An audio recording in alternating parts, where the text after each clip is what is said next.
What's happening, good people? Hey, welcome to the Mothership. This is going to be a space that I've carved out for myself to have conversations directly with our community.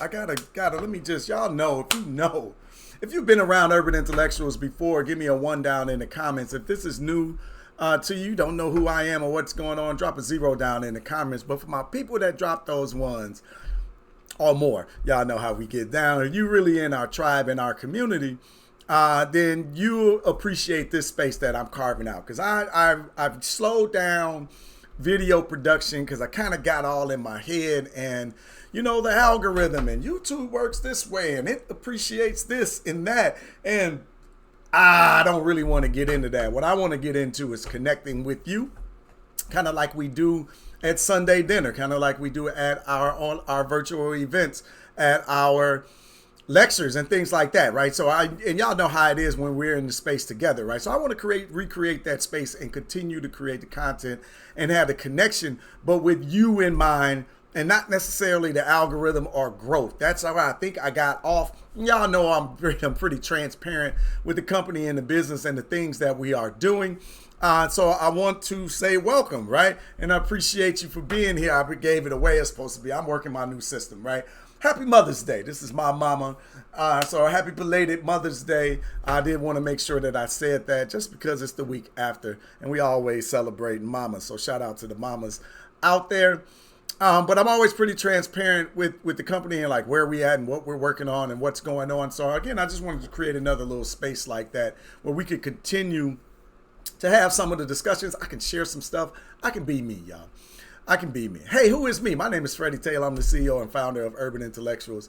Black History Made Easy is not only our mantra, it's our way of life, but we are here to empower our community. Empower. Somebody give me empower down in the comments. That's what we are looking to do, is to be a conduit, to be a fulcrum, to be an assistant, to create a community, an environment, and a space for the community to come together, work together, grow, learn, and be empowered, right? So that we can do the things that we know we need, that are necessary, that we know we need to do in our lives. There's some topics of conversation. Of course, I did want to get into a little bit with y'all.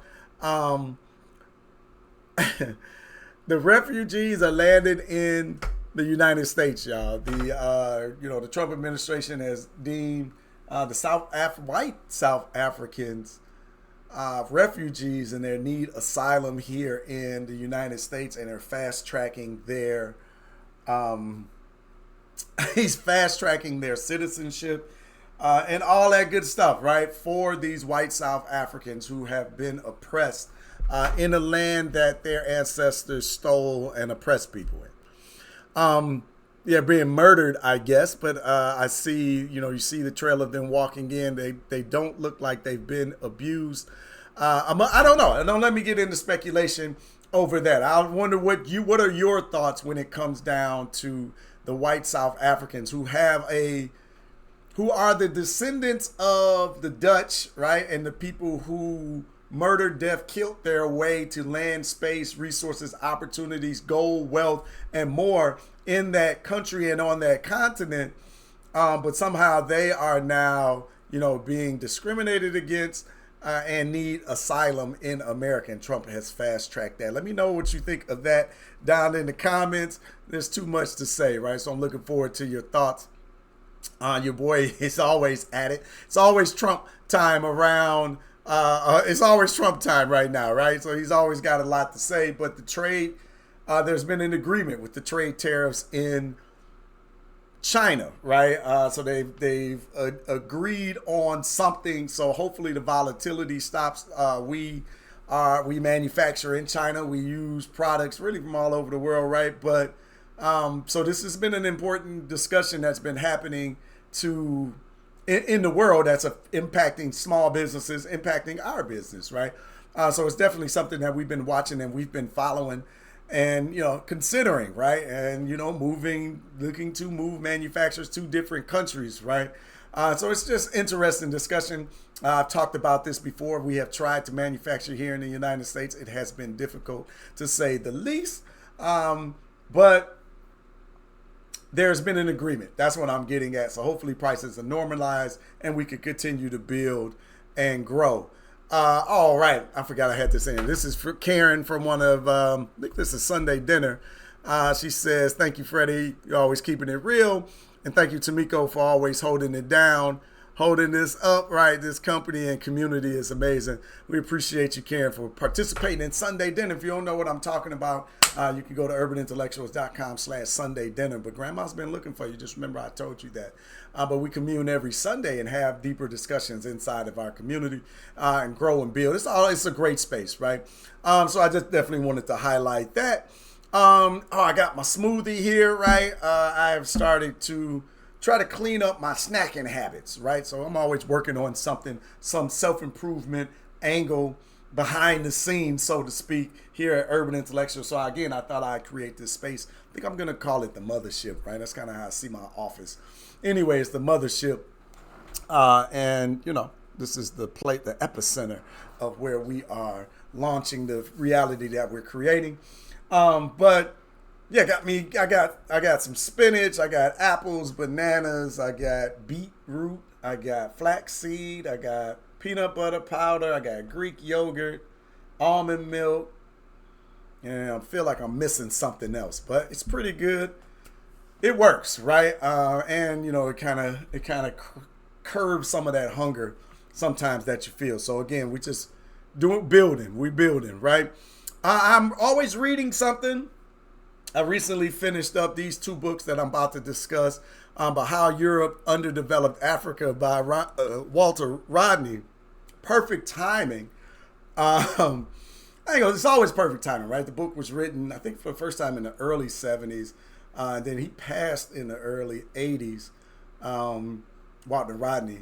But this is a great recap in light of the white South Africans coming from South Africa, avoiding oppression, that is so highlighted in this book, How Europe Underdeveloped Africa. And I noticed a lot of videos going around of, you know, the explanation of Europeans stating that, yeah, you know, there was some bad stuff about colonialism, but there were some positives as well. Like they were really sitting around arguing the positives of colonialization, right? While they literally raped and pillaged Africa and got rich, and the only resources that they put on the continent was meant to help them extract more out of the continent. So it's just insulting on a multitude of layers.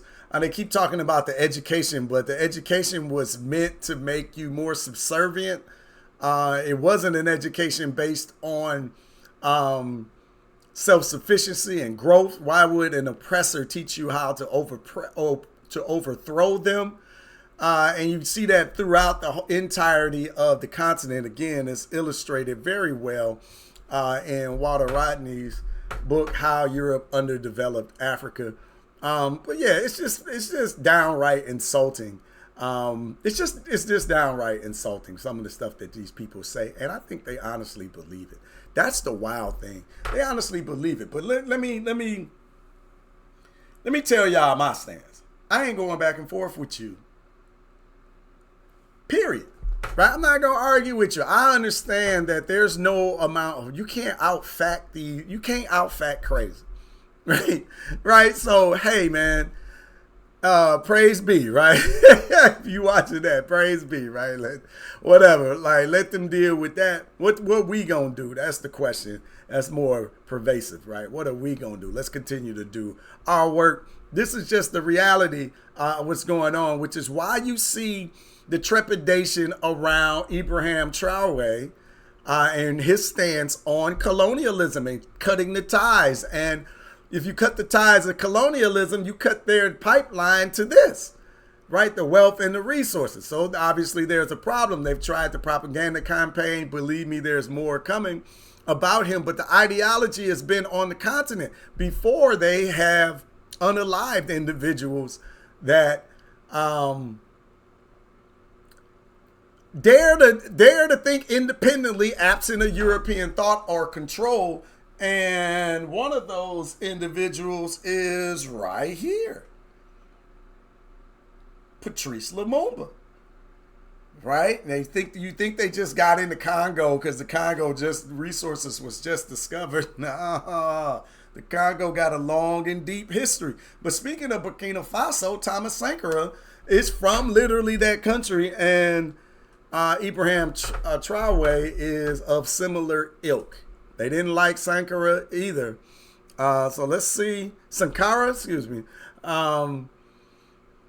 Yeah, didn't like him either, right? So let's see how that continues. Here's another really good one that I'm taking down. I'm watching, always learning about money and finance. Really, this is a subject and a conversation that we've been having more and more around urban intellectuals. So I'm always educating myself. Like I think I talk about that a little bit. But the psychology of money, I forget the author's name, Morgan Housel.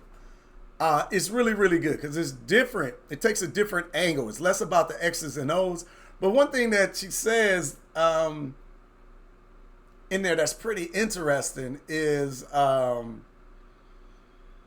finance, like in investing, is the only discipline that you can find people who didn't go to school, didn't go educated and get formally trained on something, that has an opportunity to outperform people that have, right? Not that it's a guarantee or anything like that, but you can find regular investors that have done very well in the market, but don't have any formal training in it, right? Just regular people making solid investments, X, Y, and Z, as opposed to someone who might be Harvard trained, financier, could lose it all, right? And go bankrupt. They do this all the time as well. But in other disciplines, you're not going to really see that. You're not going to really find any regular person that's going to be a better brain surgeon than somebody formally trained. It's rare that you're going to find someone that just is a better architect than somebody that spent their lives working in this discipline and that craft. You get where I'm going with this. Finance is the space where that's possible only because the other disciplines are built on harder sciences, right? And a lot of finance is a lot of mentality in there, a lot of psychology, a lot of how you're experiencing things, how markets are experiencing these things. So it's not like a hard science. And then just knowing the history of something doesn't necessarily tell you what's about to happen. Because a lot of times in that market, things have happened for the first time. There's cycles that you got to understand. A lot of things, but there's a lot of psychological feelings and thoughts around this whole space that makes it really, really interesting. It's just a really good read if you haven't. But long-term investing is kind of the thing, and they're just into like ETFs and indexes, right? And investing for the long term, getting started early and often. And just investing on a consistent basis. I won't ruin the whole book. There's a whole lot to it beyond that, but it's a really good read and something I just finished up literally today. So I wanted to share that with you. If you're not familiar, hop on over to our Sankofa Universe. This is our social network that we are building inside of Urban Intellectuals. If you know how to find it, right? You should see the email. If you're on our email list, you should get it. But if you're there, come on over and join us inside of the Sankofa Universe. If you've been seeing that in your emails or you're seeing the link here or there, go ahead and click it and come and join us. We are, I think, we're still in the 300s, like 340 something people are inside of our network. We're going to be small, we're going to be lean, but we're going to continue to build and grow with one another. And that is the goal of what's happening over there. It's already clear that we got to have our own space so we can have our own conversations. And as a company, I want to definitely be involved in that. I want to be able to control our interactions with our community and not depend on these outside forces so much. So anyway, that's happening. If you jump over now, it's May 13th. During May, we're having a 30-day challenge. There's a leaderboard apparatus over there that tracks participation, comments, posts, likes, all of that good stuff. And your participation can move you up and down the leaderboard. The people that are there for the last 30 days in May, on May 31st, I'm going to take a picture of the leaderboard. But then we're going to do a raffle and giveaway surprises here, Urban Intellectuals for the people at the top of the leaderboard. They'll be the top 10 will be entered into the raffle and have an opportunity to come up on our competition inside of Sankofa Universe. So come on over there and check us out. Again, happy Mother's Day to all of you out there. Belated Mother's Day to all the mothers out there. I appreciate y'all. We all appreciate you, but I appreciate you today spending a little bit of time with me here on the Mothership here at Urban Intellectuals. Again, my name is Freddie Taylor. I'm the CEO and founder of Urban Intellectuals. Empowerment, that's our thing. Urban Intellectuals is here to empower our community, and our only promise to you is tomorrow we will be better. So I appreciate you joining me today. Love, peace, and power to the people. Hey, let me know down in the comments if you enjoy this space. Should I continue? What are your thoughts? How should I tweak it a bit? Whatever the case may be, I'm always open to some feedback. I'm just playing around and enjoying having a good time and connecting with our community. But this space is going to be about talking directly to you. I'm not worried about the algorithm. I'm not worried about hundreds of thousands of views. If we have 22 views and I know that it's the 22 of our closest people in our community, then all of this will make sense. So look for this a little bit more regularly, but we'll get it out there. So peace and blessings, everybody.